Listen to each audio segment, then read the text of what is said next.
Hello, welcome to the vlog. It's been a minute since I've done a Strat vlog. If you're not a regular viewer, what's going on here is that Blue, the guitar I play on that pedal show most frequently, a 2001 American Vintage 62 Strat, much modified. I fell out of love with it last year sometime. Oh yeah, sorry about the facial hair as well for regular viewers. If there is a 14-year-old ginger boy walking around with a man's full-grown dark beard, let me know because I think you've got mine. I fell out of love with it and it just wasn't doing what I wanted it to do. Had it refretted, which made a massive difference. The nut had gone low, the frets were really worn, and it made a colossal difference to have the thing refretted. I then got into a bunch of rabbit hole stuff, and if you watch parts 1 and 2, and indeed the ones that were before that, I get into discussing a lot of that, things like about bridges, springs, saddles, all that stuff. So in the last installment, I put in some Ron Ellis 64 pickups, which I like very, very, very much. And we compared them to this. I'm lucky enough to have a reference guitar, 61 Fender Strat with the original pickups, on loan to me by a very nice guy called Simon Green, and Simon's lent me that guitar and I'm very privileged to have it in my possession for the time being. Anyway, it's a great reference point to what an old Strat should sound like. Put the Ellis 64s in. Ron had also sent me a set of his 50-60 pickups, which differ. The 64s use the plain enamel wire, which is the darker looking wire, kind of a reddish tinge to it, and Alnico 5 magnets. The 50-60s, which are now in blue, use Alnico 3 on the higher strings and Alnico 5 on the lower strings. It's a really interesting combination. And the neck and neck and middle pickups have the Formvar coated wire, which is a much more light copper colour. And the bridge has the plain enamel coated wire, which is that kind of dark red colour, which you'll see in the vlog. Anyway, I put them in. I really like them. The best thing to do now probably is to rewind where this all starts and pick up Run VT. Hello, hello. Just wanted to record a quick thing in the Strat vlog. Haven't done one of these for a little while, but things are changing. I want to put the Ron Ellis 50-60s in this guitar. And the idea was to compare them just to see, swap them in and out the same guitar, play some tunes and do that. However, I got a really interesting text message from Rabea Masad saying, oh, blimey, my 55 maple neck custom shop Strat, I want some new pickups for it. I don't have a clue where to start. So we went backwards and forwards, and for me, I would know exactly what I would want to put in that guitar, but Rabea is in such a different world. For a start, he's often tuning in a down tune, and obviously his stylistic approach, but my goodness, his approach to a Stratocaster is just, I love him on a Strat. I absolutely love him. So I'm like, oh great, yeah, I'm fascinated to see how this pans out. So we went around the houses and we talked about different possibilities and, some of the sort of vintage specific things that may or may not work. And of course, then I don't know where I really am with Rabea, because the kind of pickups he uses in his other guitars are so modern and entirely different from anything I would use that we're really in uncharted territory as far as my experience goes. So I said, okay, we get to the end of the text message and I say, look, I'll tell you what would be interesting. Why don't I send you these? I've got some Ron Ellis 64s. Hang on, someone's at the door. Post. So I said to him, why don't you try these? These are a 64 set, so not at all right for a mid-50s maple neck guitar, but they've got the plain enamel coated wire and the Alnico 5, which is quite different from what's in this guitar. So before I take them out and send it to him, what I'm going to do, I'm going to play some stuff on this guitar and on this guitar. Going to take photos of all the settings. Then I'm going to put the 50-60s in this guitar and come back and play the same, hopefully the same things, using the same settings to give us an idea. Always using the 61 as the reference. Anyway, let's get on with it. I'll do a sweep of the pedal board so you can see what's on it, and I'll try and make it clear whatever is on. But I think we'll keep it fairly simple for today because I'm at home, can't play that loud. But I'm going to mic the amps anyway because that's the only reference I have. Anyway, enough yakking. Let's start with a position 2 straight into the amps kind of thing. The full tone tube tape echo is always on, by the way.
Got a wicked rattle going on somewhere back there. I think it's probably the old 1930s radio cabinet there. No radio in it, unfortunately.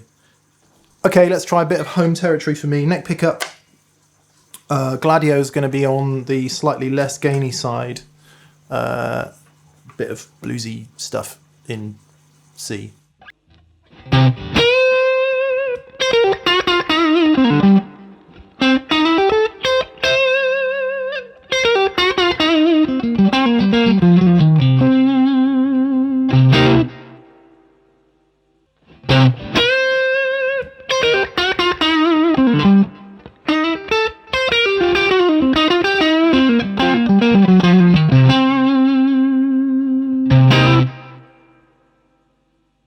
Now I'm going to add the other side of the Gladio to that to get it a bit gainier and try the bridge pickup.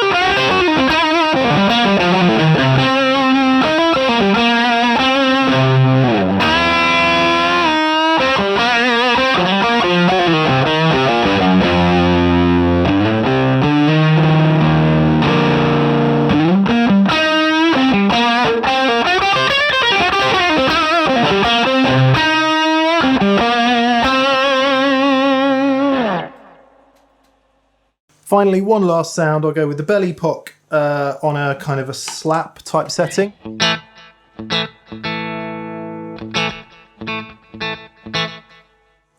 Remember that's running before my gain stages, and I'll put the Hudson broadcast on for a bit of nice.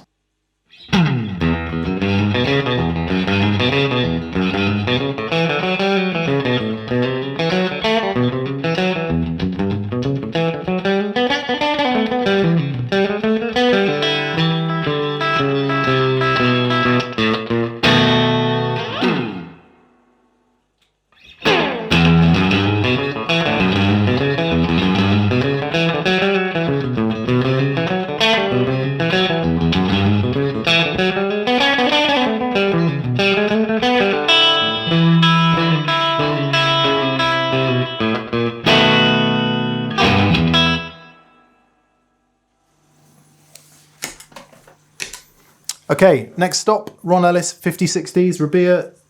The Ron Ellis 64s are in the post to you. Here we are then. Squeaky chair.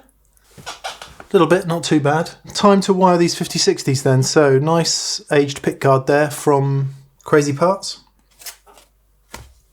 5060s. Ooh, nice. A little bit of a focus issue there. There we go. Nice.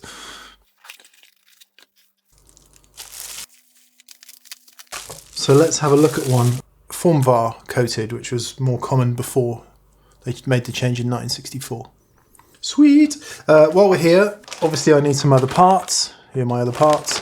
Caps, don't need those because Ron has sent me his favoured 047 Russian cap. Some covers, some more covers. Oh yeah, aged screws. I'll show you those in a moment. What pots have I got left? Looks like I've got some fairly nice, 500k, that's no good. Emerson Custom 250, that'll do nicely. Emerson Custom 250, that'll do nicely. 250, there we go, nice, that'll do. 3 of those. Switch. And somewhere there's some wire. I can choose my knobs from in here. I've done a separate bit on plastics, which I think would be appropriate to cut in now. Control knobs then on this stormy Sunday. It is blowing an absolute hoolie outside. So if you hear some extraneous noise, that's what that is, and the Brothers Landreth in the background. Right, I've said before that once you see some things you can't unsee them, and they include stuff like headstock thickness, the way the trem, the vibrato block sits in the vibrato cavity. One of the things was control knobs. I hadn't really looked closely at control knobs before, so I bought the aged ones from Crazy Parts and got them out of the packet and thought, yeah, they look all right. Compared them to the actual vintage Strat, and I'll cut some details in. They're really not the same at all. For a start, the aging is well overdone, with no disrespect to Crazy Parts. And the numerals are different. The markings on the pots themselves, on the 60s ones, it seems that they were a bit smaller, or at least on this 60s Strat, it seems that they're a bit smaller. Bit of Googling later, yeah, it's a different typeface, font, whatever you want to call it. So back onto Crazy Parts, and it turns out they do some smaller numbers, so they look a bit closer. So I ordered a couple of sets, and you can see the results here.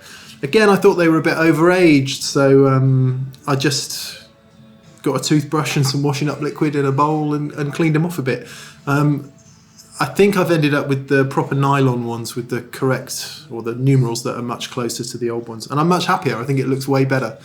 Does it make any difference to the tone? No, but you know, the classic 60s Strat aesthetic is really important to me. So for anyone totally confused about why anyone would go to these lengths to make it look right, well, you know, we all have our things, don't we? And this is mine. So yeah, knobs. I'm much happier with these new ones.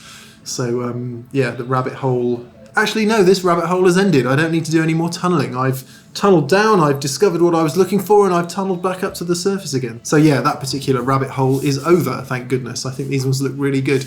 Back to the main vlog.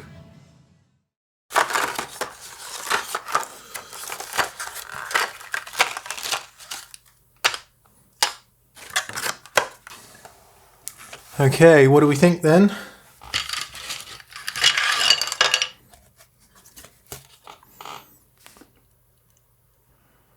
Pickguard's not bad actually. In fact, it's pretty good.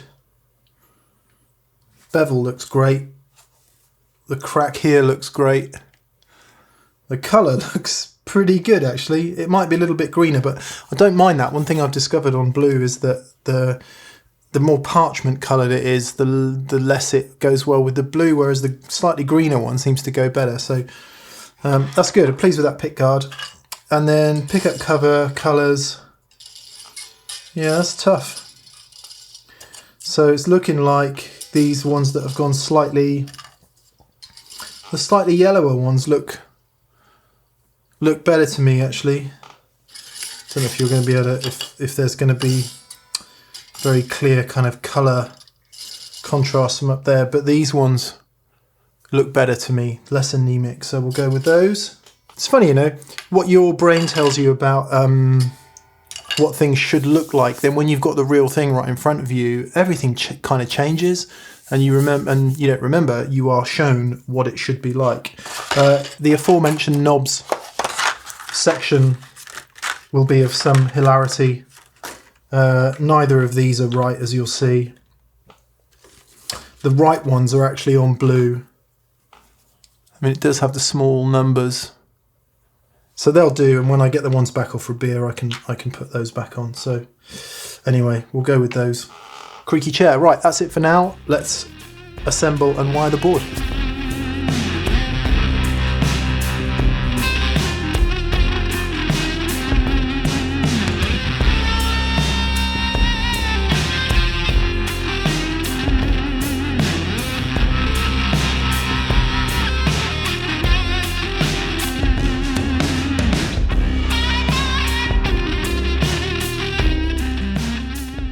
Okay, getting everything assembled here, as you can see.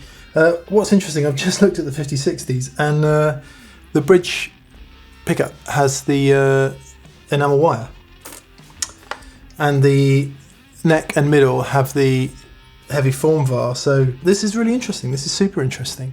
In the covers there, as you can see, for anyone not familiar with this, the Strat pickup looks like that, and then it sits in the cover like that. And then it's held in place with some vintage correct, don't you know, aged screws that I got once again from Crazy Parts. Aged to look old.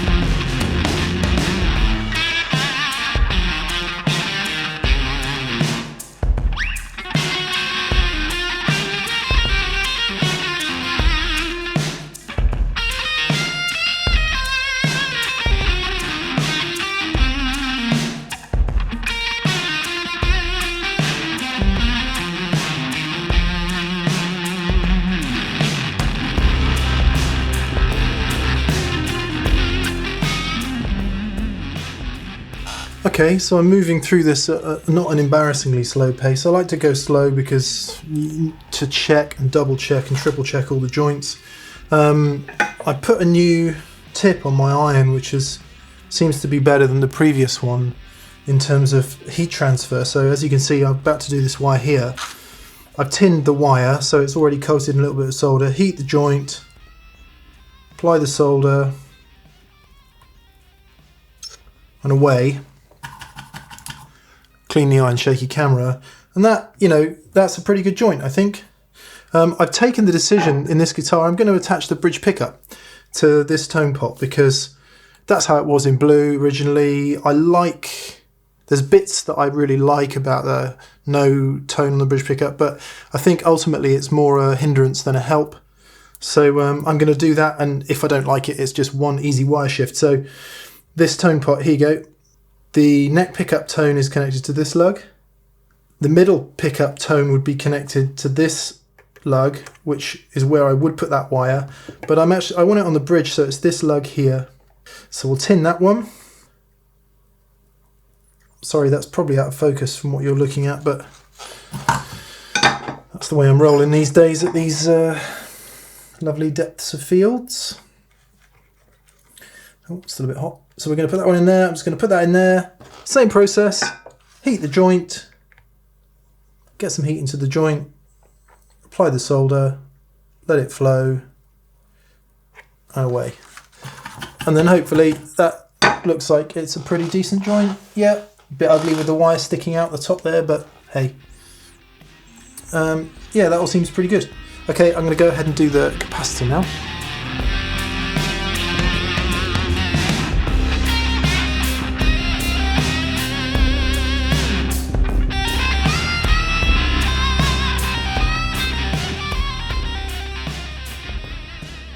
This bit is the bit that's just utter pain in the backside, getting these ground wires fixed on the back of the volume pot there, because A, the solder never wants to stick. You can scratch it up with a piece of sandpaper. B, this is really the bit where you need three hands and you can't keep all the wires in the same place. So I've gone for a new technique here. I've wrapped some tape around the wires there, and then now I'm going to try and just have the snips here, hold them in place while I put the solder on. I'm not holding out much hope, but as I say, I've tried so many ways, and in the last video many people left lots of really nice tips about how to do this effectively. I'm sad to say I've yet to make any of them work, so I'm going to try this and we can all have a good laugh together, because it is a blimmin' nightmare. I'm just going to put this on there. I'm going to flow a ton of solder on.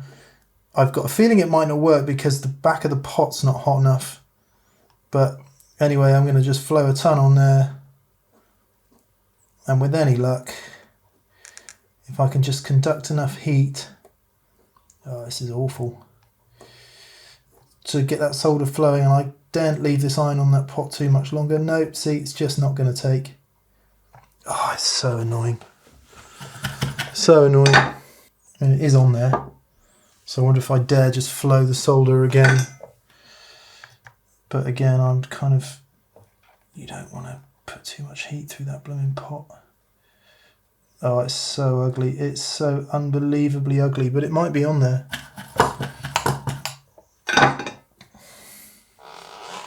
Oh, what a shame.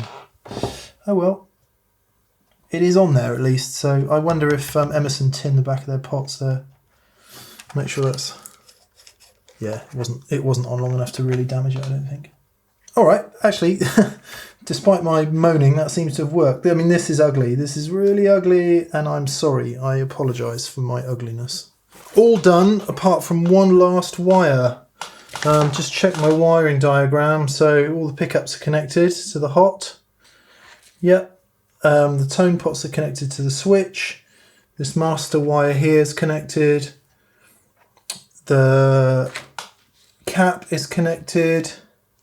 We've got connections off to the jack, the ground, to the trem claw, and also the jack. Hot on the ground to the jack and the ground to the trem claw. So that's it. The last connection is the ground wire between these two pots. Thankfully, I don't do this for a living. You start off with the best of intentions and then you're like, oh God, I just need to get it on there. Yeah, the new tip on the soldering iron has made quite the difference actually. It just seems to flow the solder a bit better. So, I don't know. As I said, hardly the neatest job in the world, but I'm pretty sure all the connections are good. So, leave it there.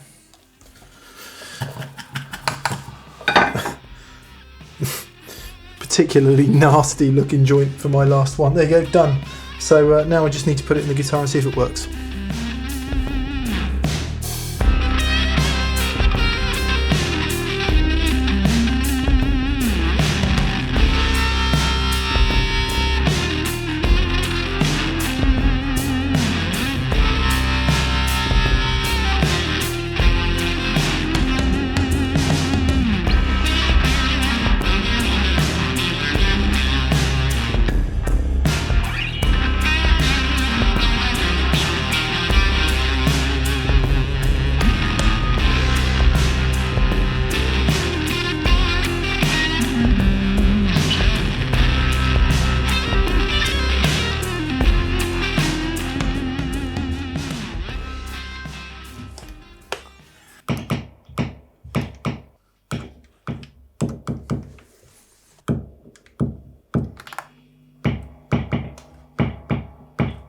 Right, I've just tested it. I think the tone pot's not working on the bridge pickup, so there's obviously a problem there, which I'm just going to have to check. Don't know what that was. All I did was I reflowed all the joints, so onto the switch here, the two connections to the tone pot, and this little joint there through the where the cap goes, and now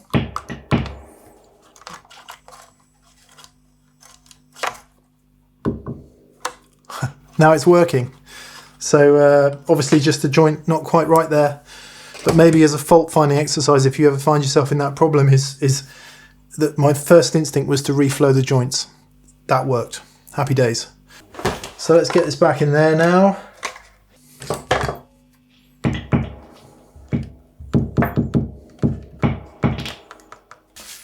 So I won't put all these screws back in. just a few to locate it, and then once it's in place we can just double check again, and then hopefully all will be well. I got these aged screws from Crazy Parts. They look a bit better than just the steel ones, but these are problematic. They're going to have to go. Actually, the spring was, the switch was different as well. The other ones I've got have springs on, this one doesn't, so I don't know if it's inferior or what, but pots all feel nice and easy action. Cool. Yeah, what was I going to check? I was just going to check that hasn't come off the back, because that was a difficult one to attach, that one. Okay, cool. Let's string it up and go from there.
Right, let's do a little interlude on pickup height.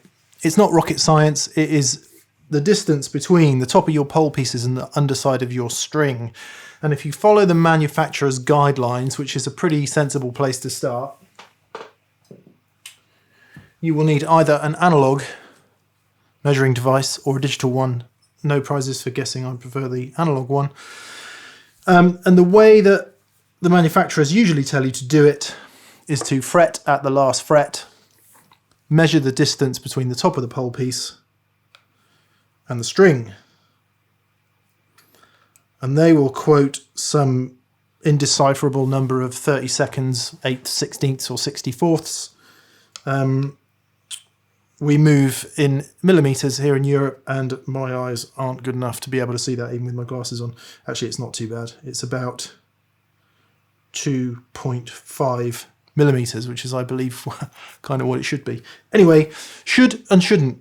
What should it be? People really agonize over pickup height because they think it's the best tone.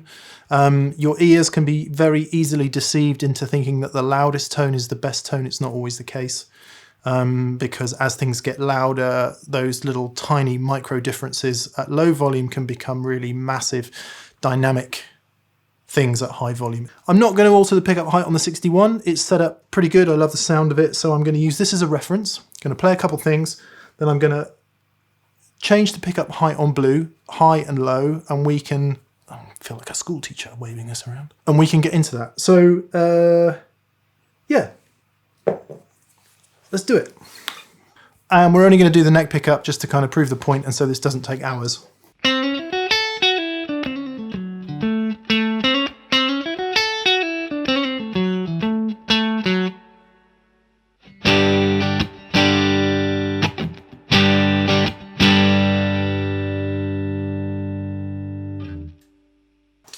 So what I'm going to do first is put Blue's neck pickup down really low. Pickup casing is almost near as, damn it, flush with the pickguard. So using the method, fret at the last fret, ruler, we're a good 6 millimeters, right? 6 millimeters from the top of the pole piece to the underside of the bass string.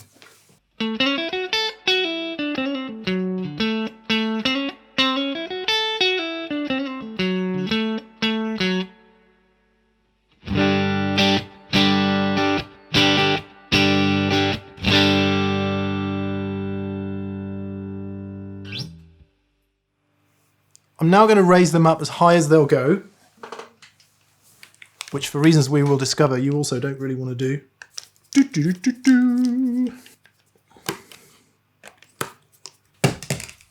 Pretty much as high as they'll go. This will be slightly comedy, I would imagine.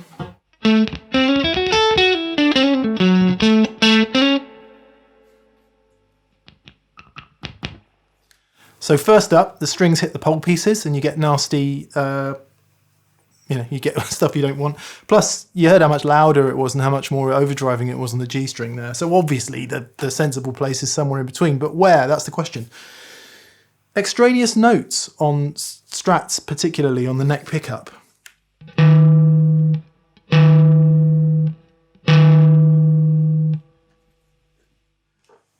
You might hear them referred to wolf notes or whatever. But anyway, so if we drop the height of that pickup, you'll hear that that goes away.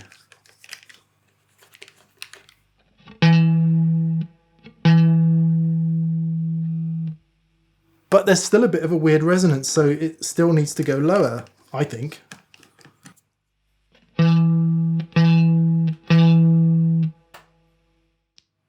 Almost there. And just as a point of interest on these pickups in particular, the reason that manufacturers suggested settings, now I'm waving the screwdriver around like a teacher, are a good start point is because the pickups obviously vary depending on what they are. So if you're talking about vintage style Strat pickups, which these are, these actually happen to have Alnico 5 magnets on the bass side and Alnico 3 on the treble. The treble strings are much, much weaker magnets than the bass strings, so the pickup needs to be angled away from the bass strings. I've actually, over the years, I've found I like my pickups a bit further away, which might not necessarily be the loudest sound out of the guitar or the fullest sound out of the guitar when played clean at low volume, but at volume those tiny differences start to become all your articulation and your kind of dynamic back. When I kind of described the Strat as a sledgehammer at volume, and that's what I mean. If it's all too powerful and overblown at low volume, by the time you get loud, you've lost all the dynamic, you lost all your dynamic 50 watts ago. But a weaker guitar at high volume, that's my thing. I love that. So I'm just going to drop this pickup down to kind of where I think it should be. So we've got less on the bass, more on the treble. Obviously, I'll spend a bit more time doing this with different sounds, louder, gain, but for the time being,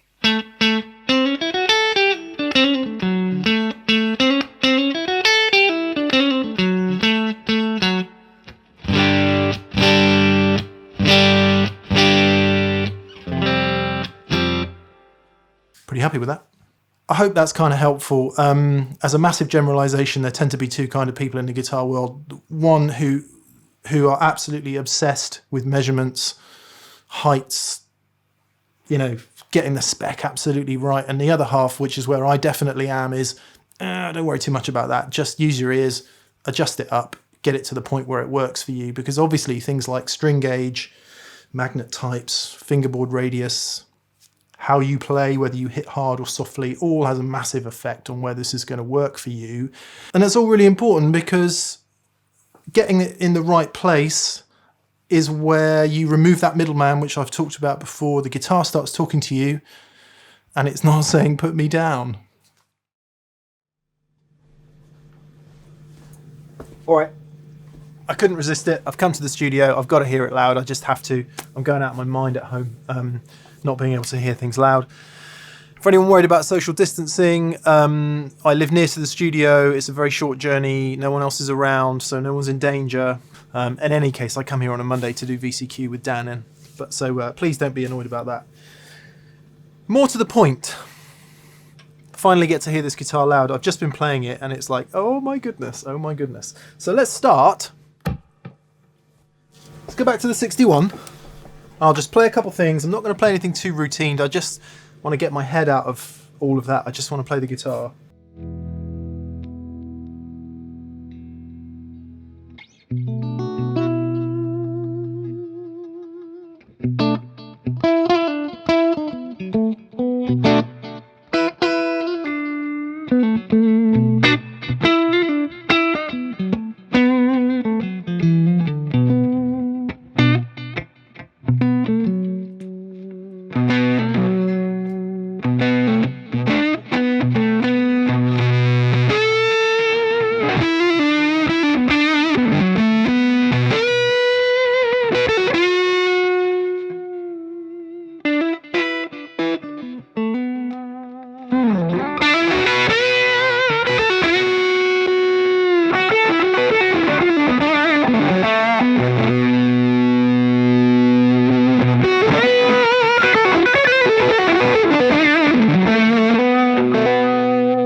Little sneak preview of the guitar solo from the new song.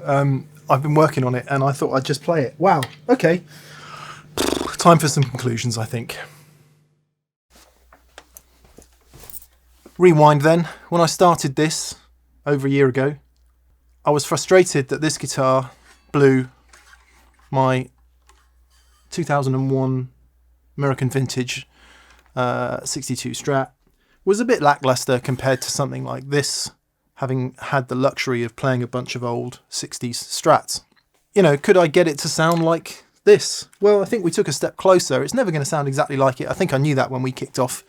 But the more important thing is that I am much, much happier with my guitar. And I feel like this whole journey has bonded me with it even stronger rather than kind of broken us apart, to continue that analogy. I've always loved this guitar from the moment I picked it up. I guess if there's any advice, it's if you do love your guitar and you think it can be improved, then go for it. If you've got a guitar that you don't love and you're putting 5 or 6 sets of pickups in it, I'm tempted to say it's not the pickups at that point. But anyway, I could talk for days about that. Obvious questions. Why didn't you put a shielding plate in it? Under the pickguard original 60 Strats like this one had a aluminium shielding plate that goes all the way under the pickguard. I spoke to a couple of people who I trust. One was Ron Ellis and one was Simon Law of SVL Guitars. And they both said it's a marginal difference. And Ron went a bit further and said he actually prefers it without because it robs a bit of high end. I don't really have a problem with RF and noise. It's not something that bothers me. So I decided to leave it out. That's why there's no shielding plate in Blue. Secondly, what about all the other pickups? You know, what about Mark Foley? What about Amalfitano? What about Bare Knuckle, Radio Shop, Lola? You know, all the great pickup makers out there, and there are many. I guess you could go down the rabbit hole even further than I did and go through all of those. As it happens, I met Ron at NAMM. We had a great chat. We really got on. And that personal connection means a great deal to me. You know, you got to make a decision at some point, and that was mine. Differences between the 50-60s and the 64s for those people that are interested in that. The 50-60 sound a little bit rounder and fuller, whether that's because they've got more lower mids or whatever.